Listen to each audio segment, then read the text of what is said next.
नमः संस्कृताय दोस्तों, यूट्यूब से मैं साधना आप सबका स्वागत एवं अभिनंदन करती हूँ। कैसे हैं दोस्तों आप लोग? आशा करती हूँ कि स्वस्थ व्यस्त मस्त होंगे, अपना और अपने परिवार का ख्याल रख रहे होंगे। दोस्तों इसी आशा और विश्वास के साथ दोस्तों आइए हम लोग आज फिर से महाकवि कालिदास द्वारा रचित मेघदूत खंड काव्य लेके हाजिर हुए हैं। हम लोग मेघदूत खंड काव्य का सामान्य परिचय का अध्ययन कर रहे हैं दोस्तों। इसे छोटे छोटे वीडियो में कई भागों में बांट के इसका अध्ययन कर रहे हैं। तो आज ये हमारा चौथा भाग है दोस्तों। तो इसके पहले 3 भागों में हम लोगों ने मेघदूत खंड काव्य का अध्ययन कर लिया है। तो बिना देरी किए हुए आइए अपने पाठ की शुरुआत करते हैं। ये मेघदूत खंड काव्य का जो सामान्य परिचय है, परीक्षा के रूप में, वन लाइनर के रूप में और सभी प्रतियोगी परीक्षा में पूछा ही जाता है दोस्तों। तो बिना देरी किए हुए आइए अपने पाठ की शुरुआत करते हैं।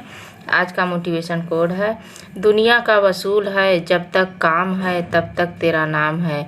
दुनिया का ये वसूल है कि जब तक काम है तब तक तेरा नाम है, वरना दूर से ही सलाम है। क्या?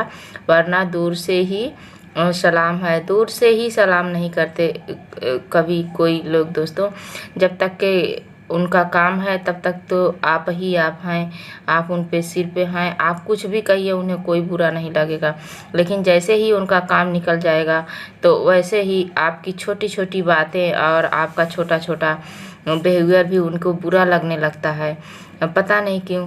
ये दुनिया का ही वसूल है। तो इस पे न ध्यान देते हुए हमें अपने काम पर और अपने लक्ष्य पर, अपने मंजिल पर ध्यान देना चाहिए। और अपने लक्ष्य को पाने के लिए, अपने मंजिल को पाने के लिए दुनिया के वसूलों को का कोई मोल नहीं है। सिर्फ अपने वसूल बनाइए और अपने वसूल पे चलते रहिए, अपने लक्ष्य को प्राप्त करें।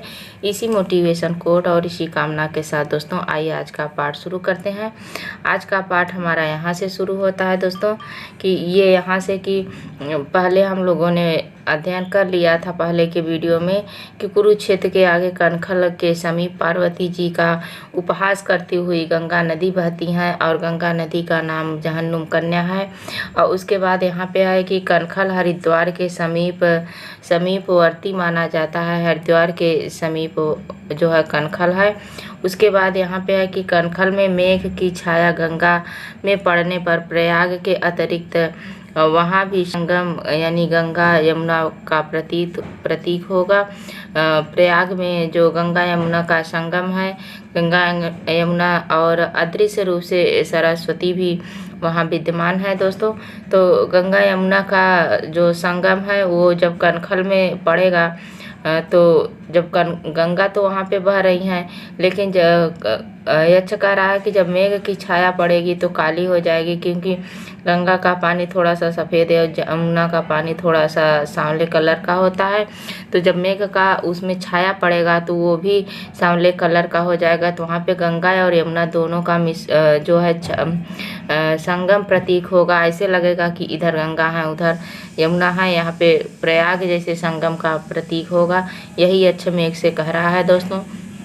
उसके बाद कि यक्ष कह रहा है कि हिमालय पर मेघ शिव जी के बैल द्वारा उखाड़े गए कीचड़ की तुल्य शोभा को प्रतीक होगा। और ये भी बता रहे हैं कि जैसे आप हिमालय पे जाओगे तो हिमालय बर्फ से ढका होता है तो सफ़ेद होता है और बादल सांवला होता है। जब आप हिमालय पर जाओगे तो ऐसे लगेगा कि जैसे कि जो शिव का बैल है नंदी, वह कहीं कीचड़ से अपने सींग को उखाड़ के आया हुआ है, ऐसा प्रतीत होगा। उसके बाद यह कह रहा है कि हिमालय पर मेघ शरभों को ओलों की वृष्टि से नष्ट भ्रष्ट कर देता है। कहते हैं कि जो ओले पड़े रहते हैं वो शरभ एक जाति होती है। तो शरभों की वृष्टि से जो वर्षा होती है वो अपने वर्षा से मेघ क्या करेगा, उन्हें नष्ट कर देगा। उसके बाद है कि हिमालय के किसी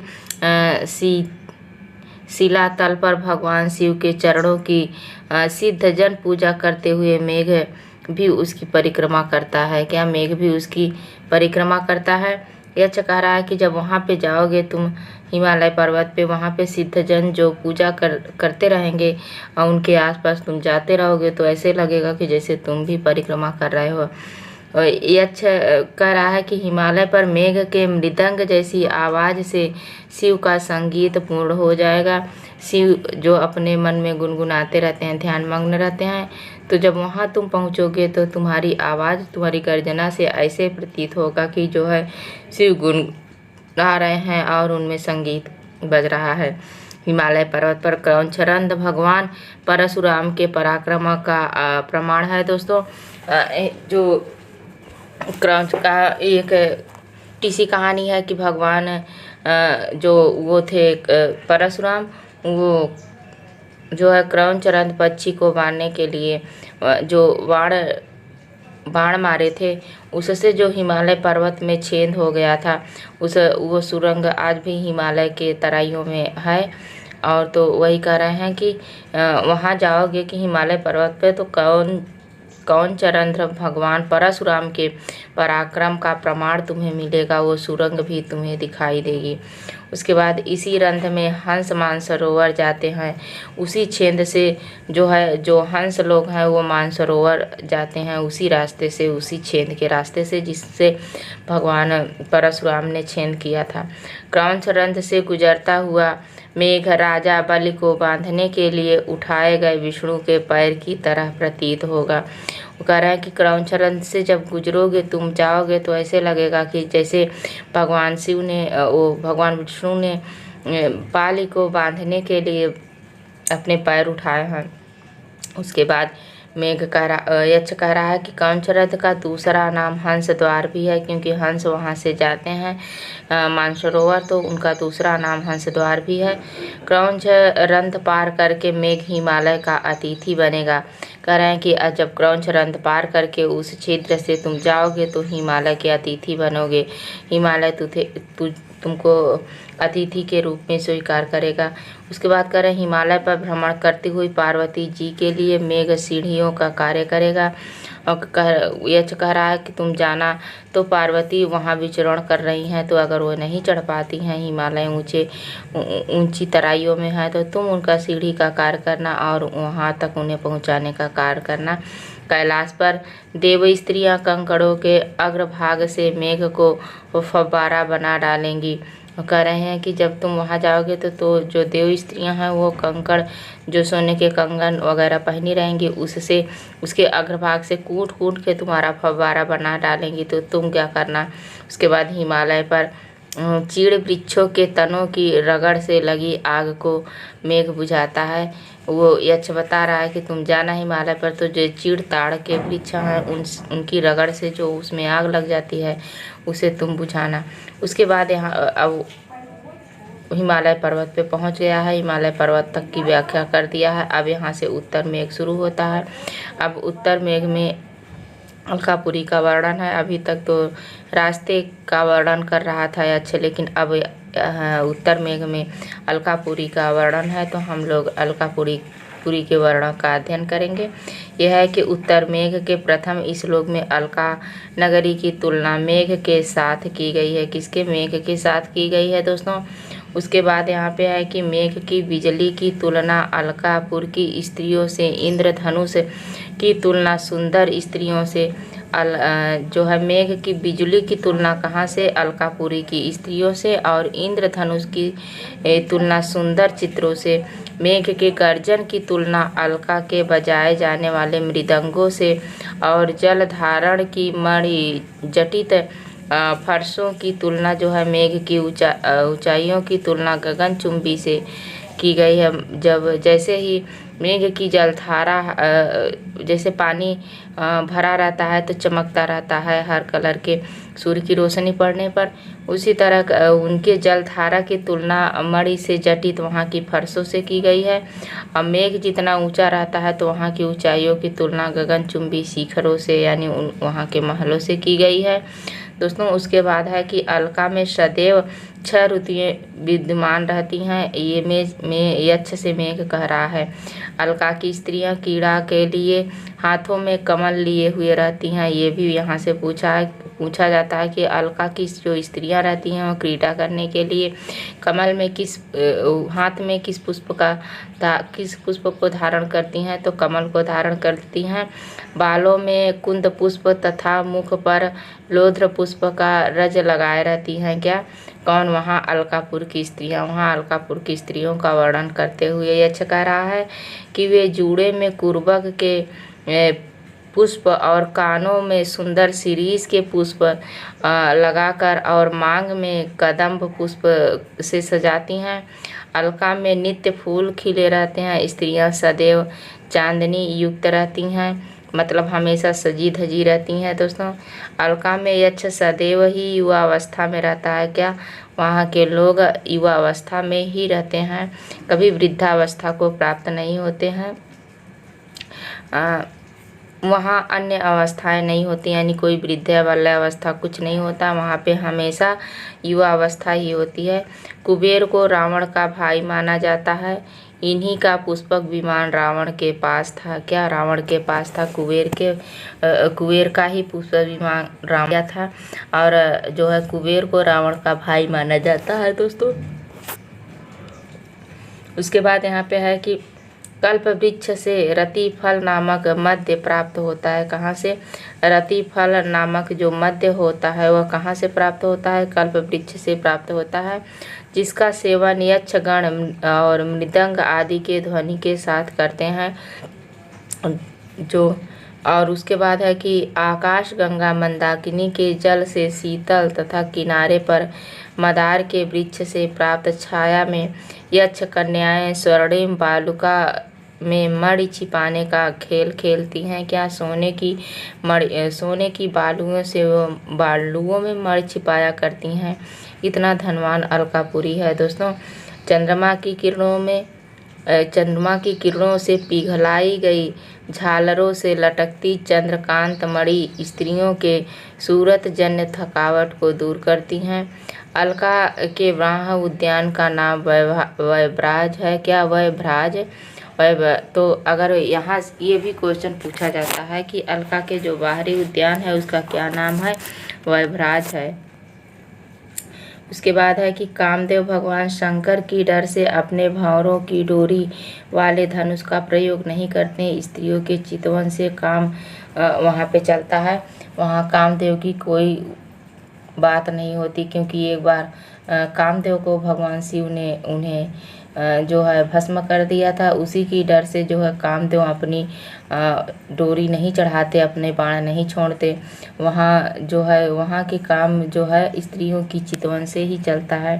अलका में अलंकरण की समस्त सामग्री एकमात्र कल्प वृक्ष ही प्राप्त करता है। वहाँ की स्त्रियां कल्प वृक्ष के नीचे जाती हैं तो सारे सौंदर्य प्रसादन की जो सामग्री होती है वह कल्प वृक्ष से मांग लेती हैं। यक्ष का घर कुबेर के घर से उत्तर दिशा में है। ये क्वेश्चन बहुत पूछा जाता है कि यक्ष का घर कुबेर की घर से किस दिशा में है, या कुबेर का घर यक्ष की घर से किस दिशा में है। दोनों स्थिति में क्वेश्चन बनता है। दोस्तों, यक्ष के घर में इंद्रधनुष के सदृश रंग बिरंगे फाटक लगे हैं। यक्ष के घर के समीप उसकी पत्नी द्वारा दत्तक पुत्र की तरह पाला गया पुष्पगुच्छ युक्त मदार का वृक्ष है।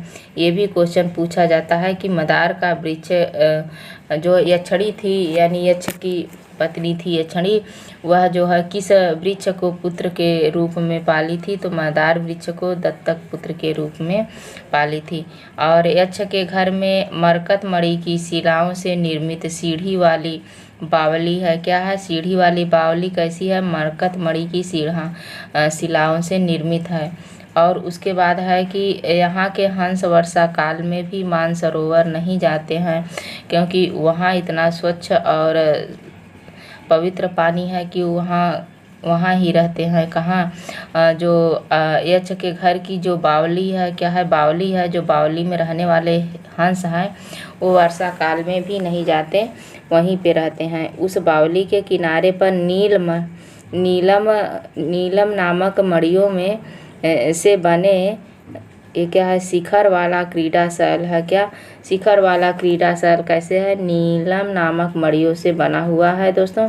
उसके बाद है कि इस सुंदर केले की वाड़ से, उसी सुंदर केले की वाड़ से बना है। क्या, यानी वो जो बावली है उसके जो अगल बगल जो मड़ियों के केले लगे हैं, क्या, मड़ी के केले लगे हैं, क्रीडाशैल है।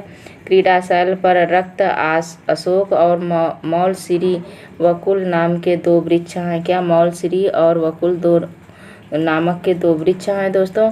उसके बाद यहाँ पे है कि क्रीडाशैल पर धावली लता का कुंज है। क्या है, धावली लता का कुंज है।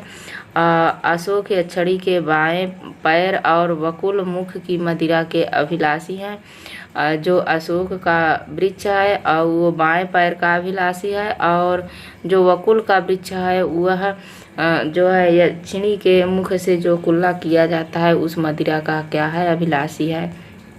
उसके बाद यहाँ है कि दोनों वृक्षों के मध्य में मरकत मणि की वेदी है। किसकी, मरकत मणि की वेदी है। और शैल पर ही स्फटिक के पटरे वाली सोने की व्यासयष्टि यानी अड्डा है, जहाँ मोर सायंकाल में बैठता है। यह यक्ष मेघ से बता रहा है अलकापुरी की स्थिति, अपने घर की सारी बायोडाटा दे रहा है दोस्तों। यह मयूर यक्षिणी की तालियों और कंगनों द्वारा नचाया जाता है। जब यक्षिणी ताल बजाती है, अपने कंगन दिखाती है, जैसे जैसे हाथ मटकाती है, अपने भवें चलाती है, मोर उसी तरह से नाचता है। यक्षिणी के द्वार के दोनों तरफ शंख और पद्म का चित्र बना है। ये भी क्वेश्चन बहुत पूछा जाता है कि यक्ष के द्वार पर किस तरह के चित्र बने हैं, तो शंख और पद्म के वृक्ष बने हैं दोस्तों। उसके बाद यहाँ पे है कि मेघ अलकापुरी में यक्ष के घर में बने क्रीडाशैल पर बैठता है। मेघ कहाँ बैठता है, क्रीडाशैल पर बैठता है, और जुगनुओं की पंक्ति के सदृश मंद प्रकाश करके यक्ष के घर में डालता है। क्या, धीरे से जुगनू की तरह ही प्रकाश डालता है, जैसे जुगनू जलती है बुझती है उसी तरह से वह उसके घर में प्रवेश करता है। यक्ष यक्षिणी को युवतियों की रचना के विषय में ब्रह्मा जी की प्रथम आकृति बताता है। वह कहता है मेरी यक्षिणी ऐसे है जैसे वह ब्रह्मा की प्रथम आकृति हो। यक्ष के घर पर पिंजड़े में मैना पाली गई है, जिसे यक्षिणी जो है बड़े ही प्यार से रखती है दोस्तों। यक्ष मेघ से कहता है कि वह यक्षिणी को देव पूजा करते अथवा यक्ष के चित्र बनाते या मैना से बात करते ही देखेगा। 3 ही स्थिति वह देखेगा, या तो भगवान की पूजा कर रही होगी, या तो हमारा चित्र बना रही होगी, या तो फिर मैना से बातें कर रही होगी। उसके बाद यहाँ कहता है कि यक्षिणी बीड़ा बजाते हुए गीत गाने का प्रयत्न करती है, पर वो आंसुओं से गा नहीं पाती। यक्षिणी देहली के पुष्पों को भूमि पर रखकर विरह के वृक्षों की गणना करती है। ये क्वेश्चन बहुत पूछा जाता है कि यक्षिणी विरह के दिन कैसे काटती है, कैसे गिनती है, तो पुष्पों को देहली पर रख के रोज एक पुष्प रखती है, और कितने दिन बीत गए और कितने दिन शेष है, इससे उसका पता चलता है। तो आज बस यहीं तक दोस्तों। नमः संस्कृता। आगे के वीडियो में हम लोग आगे के भाग को पढ़ेंगे। तबीयत नहीं सही है दोस्तों, फिर भी आप लोगों के सामने थोड़ा सा कोशिश की हूँ ले आने के लिए वीडियो, ताकि आप लोगों के जो है पढ़ाई में कोई बाधा ना हो। तो आज बस यहीं तक। नमः संस्कृता है दोस्तों। और उससे पहले थोड़ा सा ये कहना चाहूँगी, जो हमारे नए साथी हों, वीडियो को अभी तक सब्सक्राइब न किए हों तो सब्सक्राइब करें। जो नए साथी हों और चैनल को सब्सक्राइब करके अपने बेल आइकन को दबाएं, ताकि नोटिफिकेशन उन्हें मिले और वीडियो प्राप्त हो। अपनी तैयारी को करें, इसी कामना के साथ दोस्तों। नमः संस्कृता। धन्यवाद।